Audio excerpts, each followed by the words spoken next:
नमस्कार बच्चों, online class में आपका स्वागत है। आज हम आप लोगों को जो है एस्टिमेशन ऑफ पावर वायरिंग के बारे में चर्चा करेंगे। Estimation of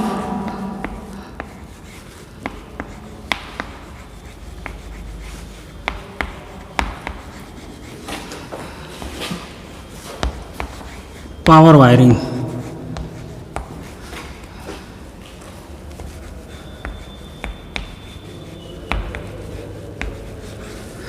estimation of power wiring.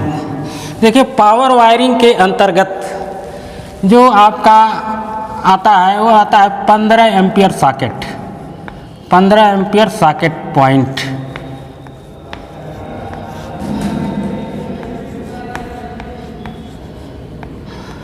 पंद्रह एम्पियर सॉकेट पॉइंट हम घरेलू उपकरणों को चलाने के लिए उपयोग में लाते हैं, जैसे आपका कूलर हुआ, हीटर हुआ, इस तरह के। दूसरा आपका आता है मोटरों के लिए। मोटरों का उपयोग पंपिंग सेट चलाने के लिए, कार्यशाला में और अन्य जो है औद्योगिक कार्यों में उपयोग में लाया जाता है। तो यहाँ पे जो पावर वायरिंग की चर्चा करेंगे हम मोटरों के लिए ये करेंगे, ठीक है। तो देखिए, पावर वायरिंग करने के लिए कुछ सामान्य नियम हैं। पावर वायरिंग करने के लिए कुछ सामान्य नियम हैं। इन नियमों को जो है आप बहुत ही ध्यान से देखिएगा कि क्या नियम हैं।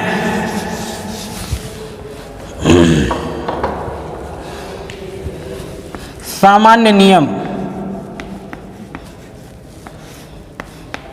इसका आपको ध्यान देना होगा। पहला नियम है कि शक्ति तार स्थापन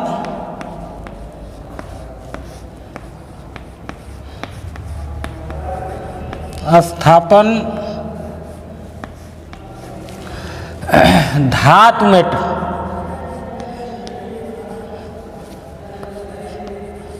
धातु वाहक नली, धातु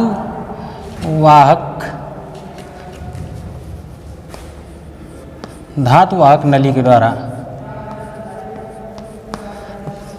धातु वाहक नली का मतलब मेटल कंड्यूट।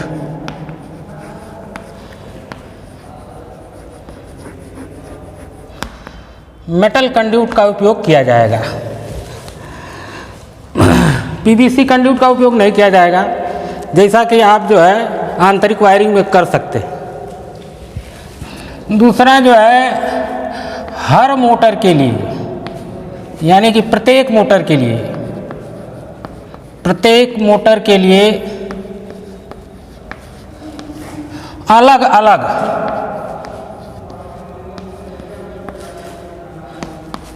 परिपथ होगा, ठीक।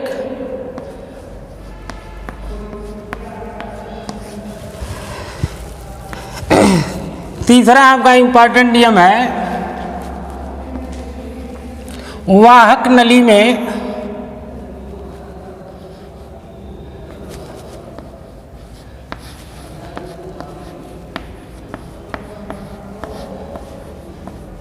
कहीं भी जोड़ नहीं रहेगा। वाहक नली में तार में जोड़ नहीं रहेगा। ये नहीं कि जो है कई तार जो है उसमें तोड़ के जोड़ के जो है लगा दें, जोड़ नहीं रहेगा।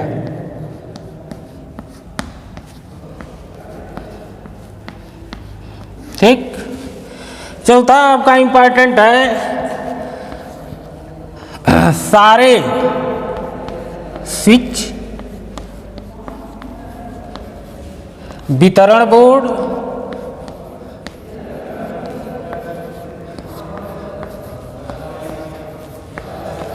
मुख्य बोर्ड,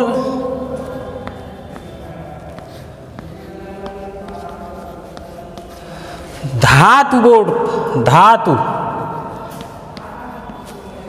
धातु पे स्थापित किएंगे, धातु बोर्ड पे।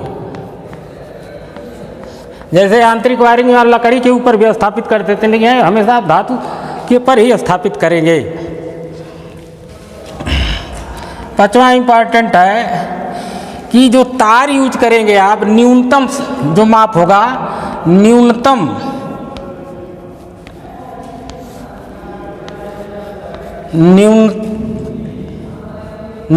माप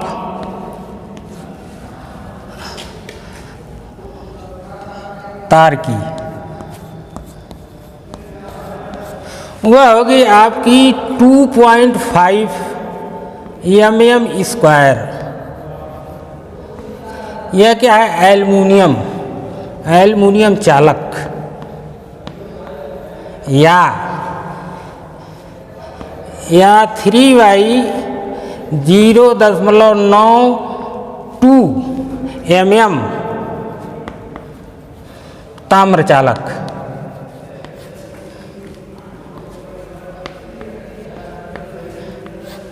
का उपयोग करेंगे। यह न्यूनतम साइज है और साइज बढ़ सकती है धारा के अनुसार। मोटर बड़ा है, धारा बढ़ रही है तो तार की साइज बढ़ेगी, लेकिन इससे कम साइज का तार उपयोग नहीं करेंगे। छठवां आपका जो है मोटर नींव की ऊंचाई। मोटर कहाँ स्थापित होगा? फाउंडेशन पे। नींव की ऊंचाई, उसकी ऊंचाई कितना रखेंगे? कम से कम 10 मत लिखिए, बल्कि 30 सेंटीमीटर। 30 सेंटीमीटर से 50 सेंटीमीटर के बीच होनी चाहिए। ठीक। और देखिए, एक जो बहुत महत्वपूर्ण आपका नियम है, जो आपको एस्टिमेट करते समय हमेशा दिमाग में रखना होगा, क्योंकि ये हमेशा आपको लिखना होगा। सातवां जो बहुत ही इम्पॉर्टेंट है कि मुख्य स्विच से मोटर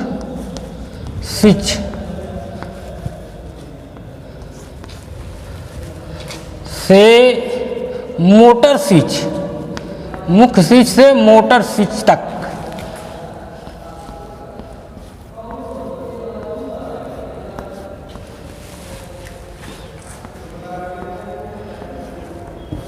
आप कैसा कंड्यूट लगाएंगे?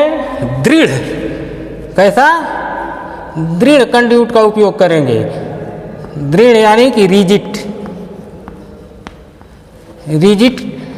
रिजिड का मतलब इसको आप मोड़ के नहीं रख सकते। और मोटर स्विच से, यह सातवां बहुत इंपॉर्टेंट है, मोटर स्विच से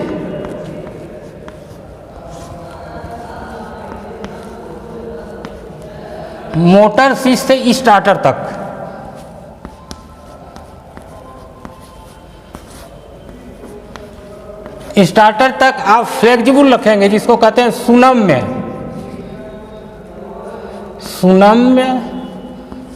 रिजिड वाहक नली।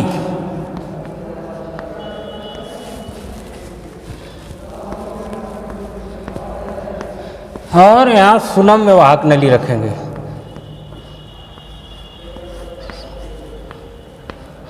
सुनम्य का मतलब फ्लेक्सिबल। चौथा इसमें जो है आपका अगला तीसरा पॉइंट महत्वपूर्ण है।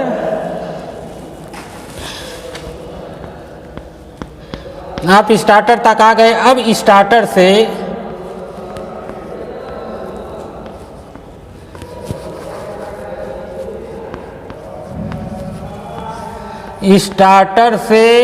मोटर टर्मिनल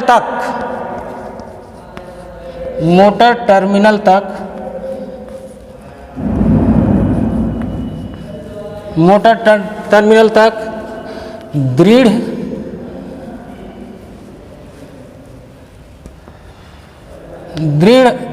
और सुनम्य दोनों लगेगा। अब आगे चर्चा हम करेंगे जब आपको बताएंगे कोई क्वेश्चन कि कहाँ जो है सुनम्य लगेगा और कहाँ दृढ़ लगेगा। ठीक है। यह आपके कुछ मुख्य पॉइंट हैं जो आपको एस्टीमेट से पहले इतना आपको ध्यान रखना होगा। आगे चलिए। फिर जो है अगला पॉइंट आपका आता है सामान्य नियम के बाद। पॉइंट है जैसा कि हम बताते हैं आपको कि जो आपका मोस्ट इम्पॉर्टेंट चीज़ होता है एस्टिमेट करते समय, वो होता है धारा की गणना। ठीक है, धारा की गणना कैसे करेंगे मोटरों में।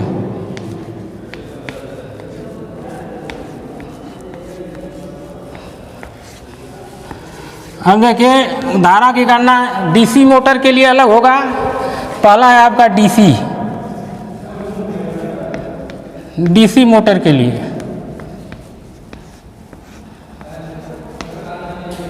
डीसी मोटर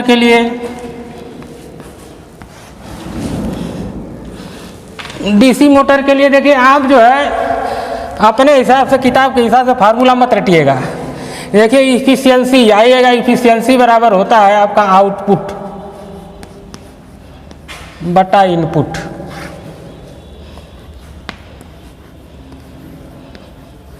ठीक, जैसे डीसी मोटर है तो इसका आउटपुट क्या होगा, ये एचपी में दिया होगा, कुछ भी दिया होगा। ठीक, एचपी में रहेगा, इसको आप 735.5 से गुणा कर देंगे, वाट में हो जाएगा, जो भी एचपी में होगा। इनपुट क्या होगा आपका V इंटू आई। ठीक, अब यहाँ से देखिए आई बराबर हो जाएगा HP गुणे 735.5 बटे इफिशियंसी इंटू V। यह डीसी मोटर के लिए, इसे धारा का गणना करेंगे। ठीक है, अब आइए एसी में जो है सिंगल फेज एसी।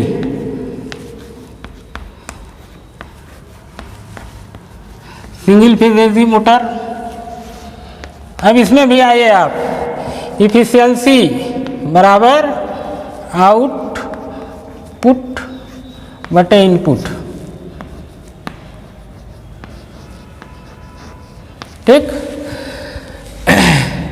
यहाँ आपकी इफिशियंसी हो गई। आउटपुट क्या होगा, एचपी में दिया रहेगा आपका मोटर के प्लेट पे कितना एचपी का मोटर है, या क्वेश्चन में दिया रहेगा गुणे 735.5। सिंगल फेज एसी में इनपुट क्या होता है, वी आई कास फाई।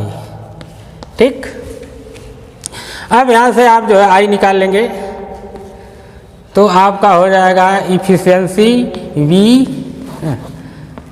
यह हो गया HP गुणे 735.5 बटे इफिशियंसी V कास फाई।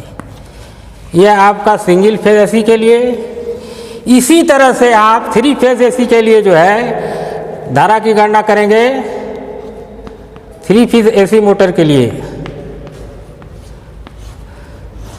वो हो जाएगा आई बराबर HP गुणे 735.5 बटे, यहाँ हो जाएगा √3 इफिशियंसी V कास फाई। इस तरह से आप धारा की गणना करेंगे। अब आगे आइए कि हम क्वेश्चन में देखिए संभवतः दिया नहीं रहता है कि इफिशियंसी क्या होगा, पावर फैक्टर क्या होगा। ये आपको जो है मानना होगा, एजम्पशन करना होगा कि क्या रखें। तो इसके लिए देखिए हम बता दें कैसे आप रखेंगे, इफिशियंसी कितना रखेंगे और पावर फैक्टर कितना रखेंगे।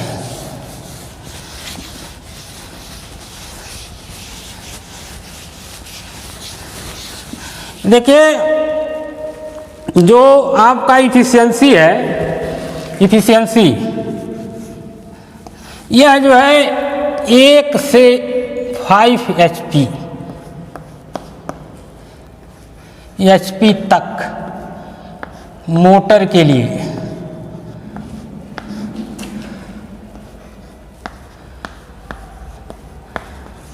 इफिशियंसी आप रखेंगे, यानी 70% से 80% तक। ठीक है, अगर मोटर जो है 5 HP से 20 HP तक है, तो आप इफिशियंसी इसको जो है 80 से 90% रखेंगे। जनरली आपका जो है 20 HP से ज़्यादा पावर वायरिंग में नहीं रहेगा मोटर, ठीक है। तो उसे आगे बताना कोई ज़रूरत हम नहीं समझ रहे हैं, ठीक है। और उसी तरह से आप cos phi का मान क्या रखेंगे, ये आपके दिमाग में होना चाहिए। या नहीं कि क्वेश्चन आ गया तो सोच रहे हैं क्या cos phi रखें और क्या जो है वो रखें, इफिशियंसी रखें। cos phi का मान 1 HP से, यानी 1 से 5 HP तक, 1 से 5 HP तक cos phi का मान 0.6 से 0.75 तक रखेंगे। 5 HP, 5 से 20 HP का मोटर है, तब आप इसको जो आपका स्टैंडर्ड होता है 0.8 रखेंगे, ठीक है। यह तो हो गया आपका जो है धारा की गणना कैसे करेंगे। अब देखिए अगला पॉइंट होता है, जब धारा की गणना कर लेंगे आप तो केबल की साइज आपको निकालनी होती है। केबल की साइज, केबल की साइज के लिए आप केबल साइज देखिए, मोटर स्टार्टिंग में तो अपने पूर्ण भार धारा का लगभग 5 से 7 गुना लेती है, लेकिन आप तार की साइज निकालेंगे जितना आपका आया धारा करने के बाद उसमें 1.5 से गुणा कर देंगे। यानी कि अगर 10 एम्पियर आ रहा है तो उसमें 1.5 से गुणा कर देंगे तो कितना हो जाएगा, 15 एम्पियर। अब यह 15 एम्पियर जो धारा है इसको आप टेबल से देख के आप तार की साइज का जो है निर्धारण करेंगे, ठीक है। इसी तरह से जो मुख्य स्विच का निर्धारण होगा वो भी जो धारा है उसमें 1.5 से गुणा करेंगे, उसके अनुसार होगा। जो वितरण मुख्य वितरण बोर्ड होगा उसका भी निर्धारण धारा का जो है 1.5 गुना लेके करेंगे, ठीक है। यह हो गया। अब देखिए आगे जो है आपको क्या करना रहता है, यह आपको जनरल जानकारी है, एस्टीमेट से पहले आपको जानकारी होनी चाहिए।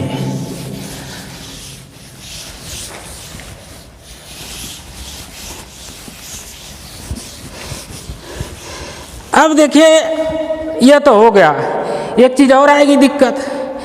भाई आप एस्टीमेट कर रहे हैं तो स्टार्टर आएगा बीच में, मोटर है तो अब देखिए एक भी है कि 5 HP का मोटर है तो कौन सा स्टार्टर लगाएं, 1 HP का मोटर है तो कौन सा स्टार्टर लगाएं। तो इसका भी ध्यान आप रखेंगे। अगर मोटर 1 से 5 HP तक है तक आप जो है DOL डायरेक्ट ऑनलाइन स्टार्टर लगा देंगे, ठीक है। 5 से अगर 20 HP है तो आप स्टार डेल्टा स्टार्टर, ठीक। अगर 20 से ऊपर है तो ऑटो ट्रांसफार्मर स्टार्टर, ठीक है। और स्लिपरिंग मोटर है तो रेजिस्टेंस स्टार्टर, ठीक है। अब आगे चलिए, अब आता है आपका सब हो गया मोटर, कौन सा स्टार्टर लगाएंगे, कौन सी पाइप लगाएंगे। अब आगे आइए कि अब क्या हम करेंगे आगे। पहले आपको यह ध्यान देना होगा कि कितने मोटर कैसे हैं, कहाँ लगाने हैं। इसके लिए सबसे पहले आप एक जो है दिमाग में रखेंगे ड्राइंग कि देखिए सर्विस कनेक्शन जो आपका था, हम एनर्जी मीटर तक आ गए, आए थे सर्विस कनेक्शन में।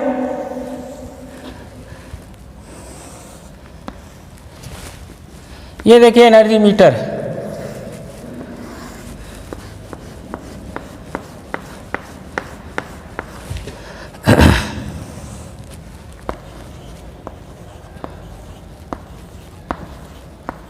ठीक। यहाँ जो है एनर्जी मीटर तक हम कनेक्शन दे देते हैं। इसको क्या कहते हैं, वितरण पोल से एनर्जी मीटर तक, यही है आपका सर्विस कनेक्शन। यहाँ तक यूपीपीसीएल वाले दे देंगे आपको, एनर्जी मीटर तक पहुँचा देंगे। आगे आपको पावर वायरिंग करना है तो आगे इसके आप क्या करेंगे, एनर्जी मीटर के बाद देखिए सबसे पहले पावर वायरिंग में आप क्या करेंगे, एक मुख्य स्विच लगाएंगे जस्ट एनर्जी मीटर के बगल में, ठीक, ये आपका क्या हो गया, मुख्य स्विच। फिर उस मुख्य स्विच के बाद किसी वर्कशॉप वगैरह में मान लीजिए आपको मोटर लगाना है तो 2, 4, 5, 10 मोटर हो सकते हैं। ट्यूबवेल है तो 1 मोटर हो सकता है, ठीक है। तो मुख्य स्विच के जस्ट बाद आपका जो है डिस्ट्रीब्यूशन बोर्ड, मुख्य डिस्ट्रीब्यूशन बोर्ड होना चाहिए।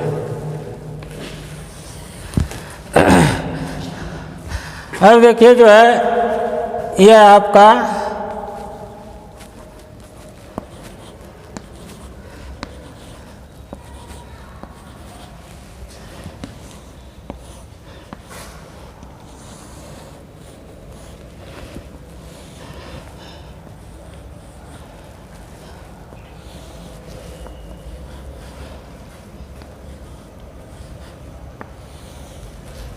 यह आपका फ्यूज है, ठीक है।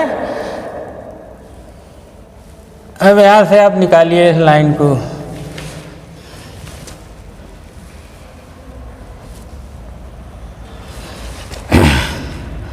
यहाँ पर आपका 3 फेज का रहेगा तो 3 रहेंगे आपके।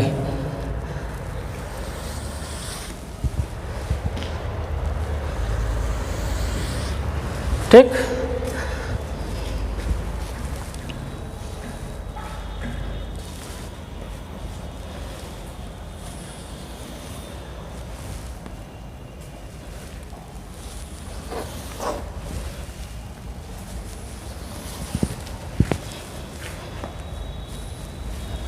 हाँ तो देखिए जो है हम आपको सर्विस कनेक्शन में बताए थे कि एनर्जी मीटर तक आपको पावर कॉर्पोरेशन दे देगा कनेक्शन। इसके बाद आपको जो है अपना वर्कशॉप में जो है वायरिंग करना है मोटरों के लिए।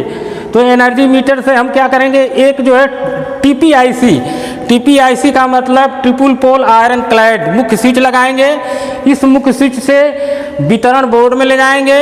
वितरण बोर्ड से जितने मोटर हैं, जितने मोटर स्थापित करना है कार्यशाला में, उन सभी के लिए अलग अलग परिपथ वितरण बोर्ड से हम ले जाएंगे। नहीं कि एक ही ले जा रहे हैं इसी में से कई मोटर चलाने लगे, यह नहीं होगा, ठीक है। यह सिस्टम होगा। अब वितरण बोर्ड तक हो गया। अब इसके आगे जो है कल आपको जो एक न्यूमेरिकल हम करवाएंगे कि कैसे आप जो है हर चीज़ का एस्टिमेशन करेंगे, ठीक है। फिर कल मिलेंगे, एक जो है आपका एस्टिमेट करवा देंगे मोटर का वर्कशॉप के लिए।